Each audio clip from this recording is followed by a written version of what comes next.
നമസ്കാരം. ഭാരത് ലൈവിലേക്ക് സ്വാഗതം. ശ്രീലേ, നമസ്കാരം. ശ്രീലേ, ഒരു വാർത്ത ഇങ്ങനെ അന്തരീക്ഷത്തിൽ കറങ്ങുന്നു.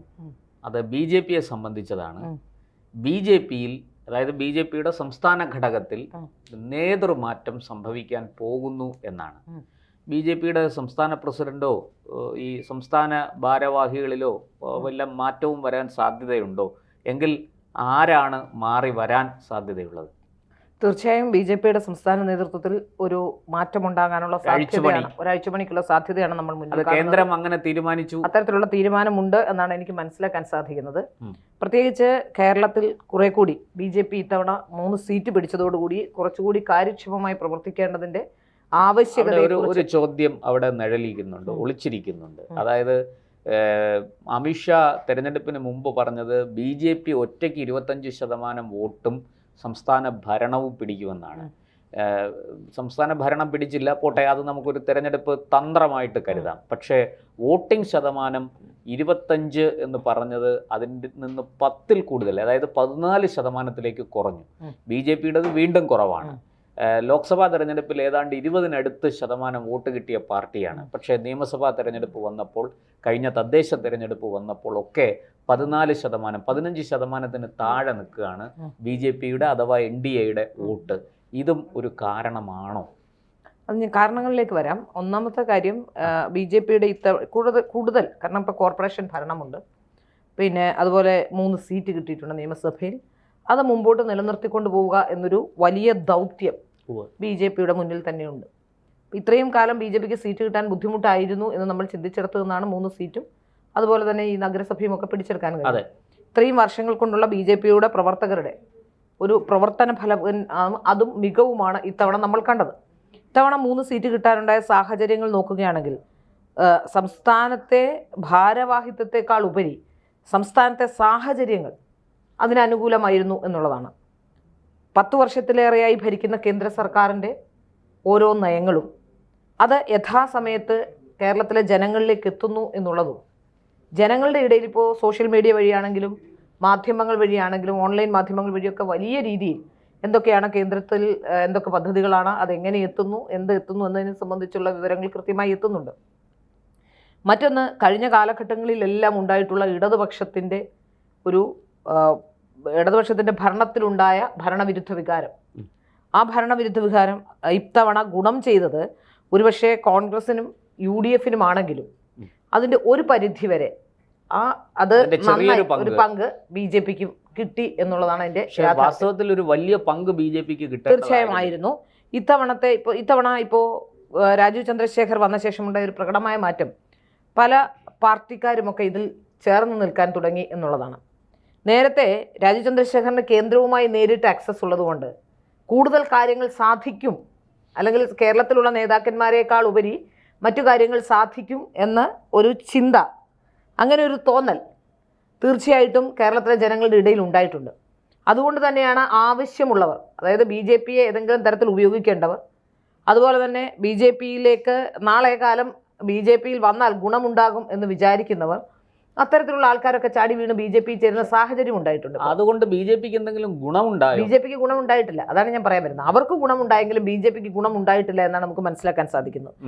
അത് ഗുണമുണ്ടായില്ല എന്ന് മാത്രമല്ല, കാലാകാലങ്ങളിലായി BJPയോട് ചേർന്ന് നിന്നിരുന്ന, BJPയുടെ ഐഡിയോളജി അനുസരിച്ച് പ്രവർത്തിച്ചിരുന്ന, ഐഡിയോളജിയോടൊപ്പം നടന്നിരുന്ന പലരും സൈലന്റ് ആവുകയും ചെയ്തു.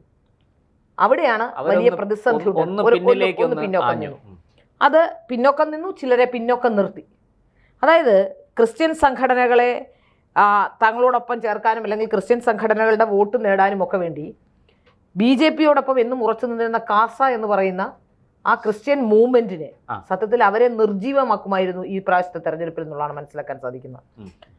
ഇപ്പോൾ കാസ വന്ന സാഹചര്യം നമുക്കറിയാം. ആരും BJPക്ക് സഹായത്തിനില്ലാതിരുന്ന സമയത്ത്, അല്ലെങ്കിൽ ആരും BJPയോട് തൊട്ടുകൂടാതിരുന്ന ഒരു അയിത്തം കൽപ്പിച്ചിരുന്ന കാലഘട്ടത്തിലാണ് ഒരു ക്രിസ്ത്യൻ മൂവ്മെന്റ് BJPയോടൊപ്പം, എനിക്ക് തോന്നുന്നു സംഘപരിവാർ സംഘടനകളോടൊപ്പം ചേർന്ന് നിന്നത് എന്നുള്ളത് ഏറ്റവും പ്രധാനപ്പെട്ട കാര്യമാണ്.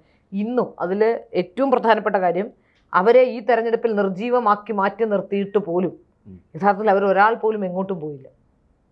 നേരെ മറിച്ച് സംഘപരിവാറിനൊപ്പം തന്നെ നിന്നു എന്നുള്ളതാണ്. നേരെ മറിച്ച് നമ്മൾ കണ്ടതാണ് ചില സ്ഥാനാർത്ഥികളായിരുന്നവർ പോലും തിരിച്ച് പാർട്ടി വിട്ടു പോകുന്ന സ്ഥിതി ഉണ്ടായി. വന്നു, തെരഞ്ഞെടുപ്പിൽ മത്സരിച്ചു, തിരിച്ചു പോകുന്ന അവസ്ഥയുണ്ടായി. അപ്പോൾ ഇത് വളരെ പ്രധാനപ്പെട്ട ചില കാര്യങ്ങളാണ് നമുക്ക് മനസ്സിലാക്കാൻ സാധിക്കുന്നത്. തെരഞ്ഞെടുപ്പിന് ശേഷം വലിയ പ്രതീക്ഷയോടെ BJP ഇത്തവണ തെരഞ്ഞെടുപ്പിനെ നേരിട്ടത്.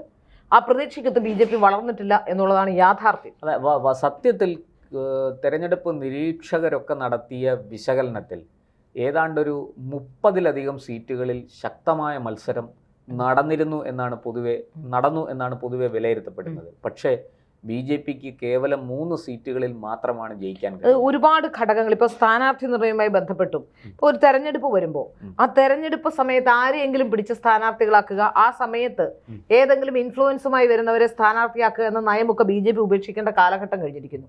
അതുപോലെ കണ്ടു വളർന്ന ചില സെലിബ്രിറ്റികളെ, സിനിമാ നടന്മാർ, സീരിയൽ നടിമാർ, അതുപോലെ നമ്മൾ ഇത്രയും കാലം കണ്ടുകൊണ്ടിരുന്ന ചില മുഖങ്ങൾ, അതൊക്കെ മാറ്റി പരീക്ഷിക്കേണ്ട കാലം കഴിഞ്ഞിരിക്കുന്നു.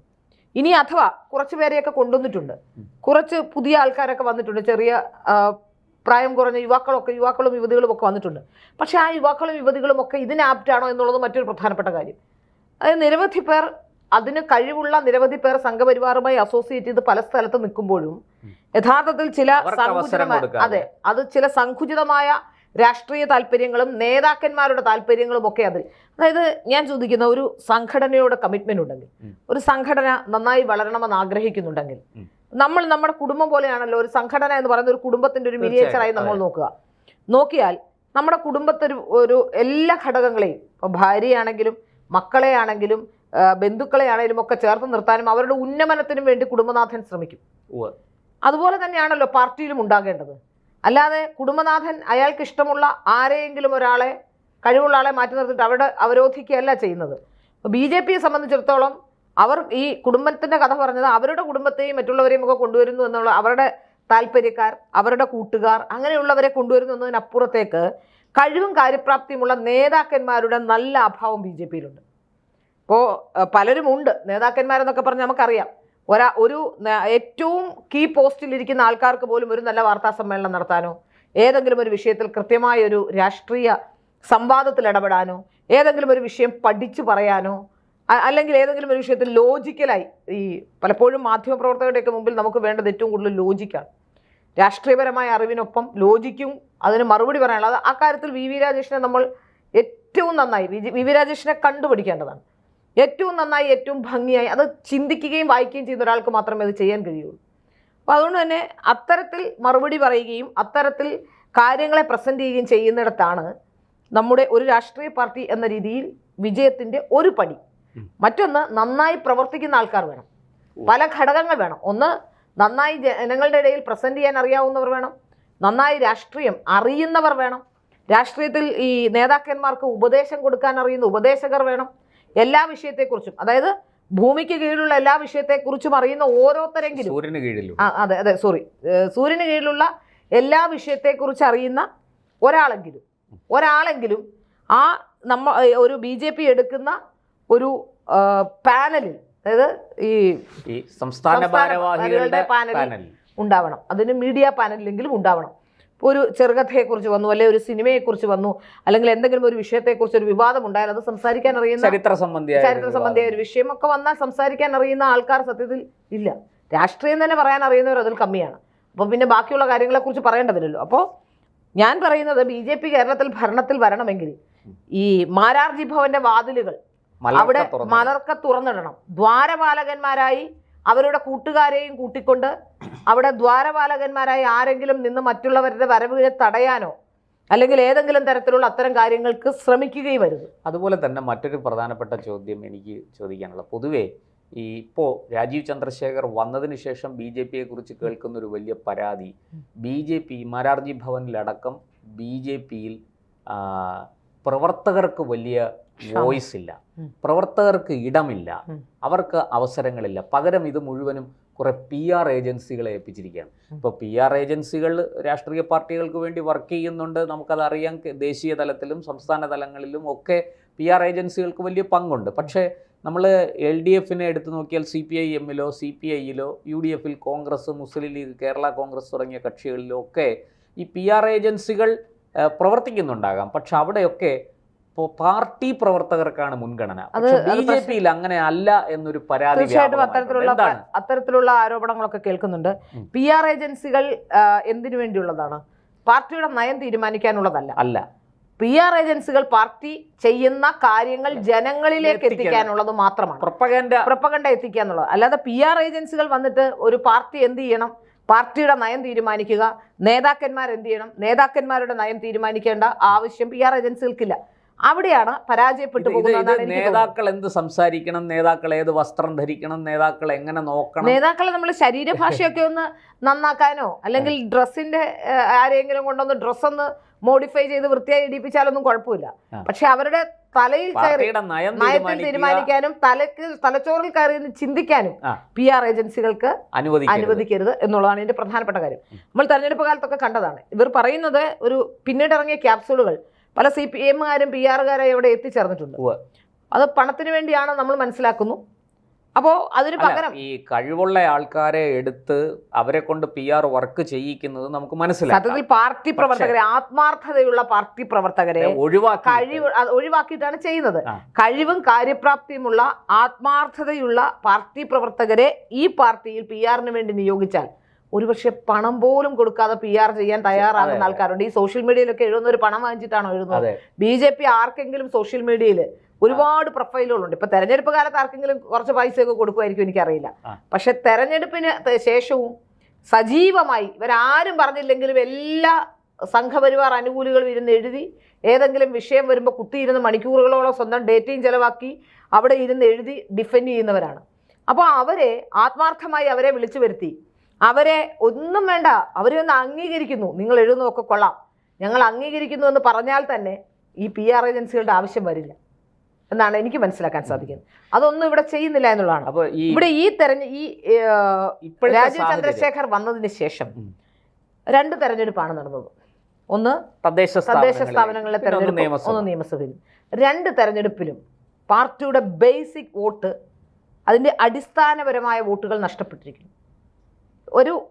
എങ്ങനെ പോയാലും എന്തുകൊണ്ടാണ് അങ്ങനെ പറയുന്നത്? വോട്ടിംഗ് പെർസെന്റേജ് കുറഞ്ഞിരിക്കുന്നു. വോട്ടിംഗ് പെർസെന്റേജ് കുറയുമ്പോൾ ഇപ്പൊ ഞാൻ മനസ്സിലാക്കുന്നത് ലോക്സഭാ തെരഞ്ഞെടുപ്പ് നടക്കുമ്പോൾ K.സുരേന്ദ്രനായിരുന്നു പ്രസിഡന്റ്. K.സുരേന്ദ്രന്റെ നേതൃത്വത്തിലാണ് ലോക്സഭാ തെരഞ്ഞെടുപ്പിനെ നേരിട്ടത്. അന്ന് BJP-ക്ക് NDA-ക്ക് ഏതാണ്ട് 20%, 19.72% എന്തോ ആണെന്നാണ് എൻ്റെ ഓർമ്മ. എന്തായാലും 19% മുകളിൽ വോട്ടുണ്ട്. പക്ഷേ എന്നിട്ടും സുരേന്ദ്രനെ മാറ്റി കേന്ദ്ര നേതൃത്വം. ആ മാറ്റിയ നടപടി ശരിയോ തെറ്റോ എന്ന് നമുക്ക് ഇപ്പോൾ പെട്ടെന്നൊരു മറുപടി നമുക്ക് പറയാൻ കഴിയില്ല, അല്ലെങ്കിൽ നമുക്ക് വിശകലനം ചെയ്യാൻ കഴിയില്ല. പക്ഷേ അത് കഴിഞ്ഞ് രാജീവ് ചന്ദ്രശേഖറിനെ കൊണ്ടുവന്നപ്പോൾ ഈ 2 തെരഞ്ഞെടുപ്പുകളിൽ റിസൾട്ട് ഉണ്ടാകുന്നതാണ് ഒരു സംസ്ഥാന പ്രസിഡന്റിന്റെ മിടുക്ക്, അല്ലെങ്കിൽ സംസ്ഥാന നേതൃത്വത്തിന്റെ മിടുക്ക്. ഇത് കേവലം ഒരാളിന്റെ മാത്രമല്ലല്ലോ. പക്ഷേ അവിടെ വോട്ടിംഗ് ശതമാനം കുത്തനെ ഇടിയുകയാണ് ചെയ്തത്. അതുകൊണ്ടാണ് ഞാൻ വീണ്ടും ചോദിക്കുന്നത്. അതായത് ഇതിന്റെ 2 കാര്യമുണ്ട് പ്രശാന്ത്. അതായത് ഈ ലോക്സഭാ തെരഞ്ഞെടുപ്പിൽ നിന്ന് കേവലം 2 വർഷം കൊണ്ട് എന്തുകൊണ്ടാണ് ഈ വോട്ടിംഗ് ശതമാനം ഇത്രയും ഇടിഞ്ഞത്? അതിന്റെ കാരണം ഈ സംസ്ഥാന പ്രസിഡന്റിനെ മാറ്റിയതാണോ, രാജീവ് ചന്ദ്രശേഖർ വന്നപ്പോൾ സംഭവിച്ച ഒരു ദുരന്തമാണോ? 2-3 കാര്യങ്ങളുണ്ട്. ഒന്ന്, രാജീവ് ചന്ദ്രശേഖറിന്റെ ടീമും എടുത്ത ചില തീരുമാനങ്ങൾ, ആ തീരുമാനങ്ങൾ വളരെ മോശകരമായി പാർട്ടിയെ നെഗറ്റീവായിരുന്നു.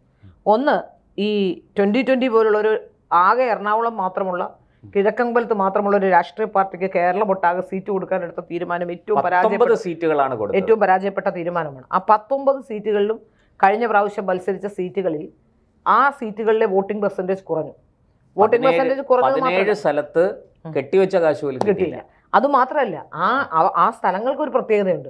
ഒന്ന്, ജയിക്കാമായിരുന്ന ചില സ്ഥലങ്ങളാണ്. കൊടുങ്ങല്ലൂർ ജയിക്കാൻ സാധ്യതയുള്ള സ്ഥലമാണ്. എത്രയോ വർഷങ്ങൾക്ക് മുമ്പ്, എനിക്ക് തോന്നുന്നു 2008-ലോ 2007-ലോ കൗൺസിലർമാരുള്ള സ്ഥലമാണ് കൊടുങ്ങല്ലൂർ മുനിസിപ്പാലിറ്റി. സന്തോഷ് ബോബൻ, അതെ 2010 കൗൺസിലർമാർ ഉണ്ടായിരുന്ന സ്ഥലം എനിക്ക് ഓർമ്മയുണ്ട്. പിന്നെ അതുപോലെയാണ് തൃപ്പൂണിത്തറ ഭരണം BJP-യുടെ കയ്യിലാണ്. അപ്പോൾ തൃപ്പൂണിത്തറയിലെ ജനങ്ങളൊക്കെ വളരെ ബുദ്ധിമുട്ടിലായിരുന്നു എന്നാണ് ഞാൻ മനസ്സിലാക്കുന്നത്. എന്നോട് ഏറ്റുമാനൂരിലെ സ്ഥാനാർത്ഥിയെ സംബന്ധിച്ച്, ഏറ്റുമാനൂരിലെ ഒരു മാധ്യമ പ്രവർത്തകൻ, തിരുവനന്തപുരത്തിലെ കേരളത്തിലെ ഒരു മാധ്യമ സ്ഥാപനത്തിൽ ജോലി ചെയ്യുന്ന, അവിടുത്തെ എഡിറ്റോറിയൽ പോസ്റ്റിലിരിക്കുന്ന, നല്ല ഉന്നത പദവിയിലിരിക്കുന്ന ഒരു ആൾ, അദ്ദേഹം പറഞ്ഞു ഞാൻ പോകുന്നില്ല ഇത്തവണ വോട്ട് ചെയ്യാൻ, എനിക്ക് ചക്കയ്ക്കും മാങ്ങയ്ക്കും ഒന്നും വോട്ട് ചെയ്യാൻ വയ്യാന്ന്. അദ്ദേഹം ഒരു RSS BJP അനുഭാവിയാണ്, പണ്ടുതൊട്ടേ എനിക്കറിയാവുന്ന ആളാണ്. ഞാൻ അതായത് താമര ചിഹ്നത്തിൽ ഒരു സ്ഥാനാർത്ഥി അവിടെ ചെയ്യുമായിരുന്നു. അപ്പൊ അങ്ങനെ എല്ലാ തലത്തിലുമുള്ള ജനങ്ങളുടെ ഒരു വികാരം ഇതിനെതിരായിരുന്നു. ഒന്ന്. രണ്ട്, രാജീവ് ചന്ദ്രശേഖർ വന്നപ്പോൾ ഉണ്ടായ ഒരു പ്രധാനപ്പെട്ട പ്രശ്നം, സത്യത്തിൽ രാജീവ് ചന്ദ്രശേഖർ വരുമ്പോൾ വലിയ പ്രതീക്ഷ എനിക്കടക്കമുണ്ടായിരുന്നു. ഈ വാർത്ത രാജീവ് ചന്ദ്രശേഖർ സംസ്ഥാന അധ്യക്ഷനാകുമെന്ന് ഏതാണ്ട് രാജീവ് ചന്ദ്രശേഖർ സംസ്ഥാന അധ്യക്ഷനാകുന്നതിന് 3-3.5 മാസം മുമ്പ് ഞാൻ ചെയ്തൊരു വാർത്തയാണ്, ഫേസ്ബുക്കിൽ എഴുതിയിരുന്നു. കൂടാതെ ഞാൻ വാർത്തയായി ചെയ്തിരുന്നു. ആ വാർത്ത ഞാൻ ചെയ്യുമ്പോൾ ശോഭാ സുരേന്ദ്രൻ സംസ്ഥാന ആരാണ് സംസ്ഥാന പ്രസിഡന്റ് എന്നുള്ള പേര് മാത്രം പറഞ്ഞില്ല, ചില സൂചനകൾ കൊടുത്തുകൊണ്ട് അത് ലാസ്റ്റ് ഘട്ടത്തിൽ ആദ്യമേ ഞാൻ ഇതില് എന്റെ ചാനലിൽ ഞാൻ വേണമെങ്കിൽ നമുക്ക് നോക്കിയാൽ കാണാൻ പറ്റും. 3-3.5 മാസം മുമ്പ് ചാനലിൽ രാജീവ് ചന്ദ്രശേഖർ എന്ന പേര് പറഞ്ഞുകൊണ്ട് തന്നെ ചെയ്തിരുന്നു. അന്ന് എനിക്കറിയാം കേരളത്തിലെ മുഴുവൻ BJP-ക്കാരും എന്നെ തെറി വിളിച്ചിട്ടുണ്ട്.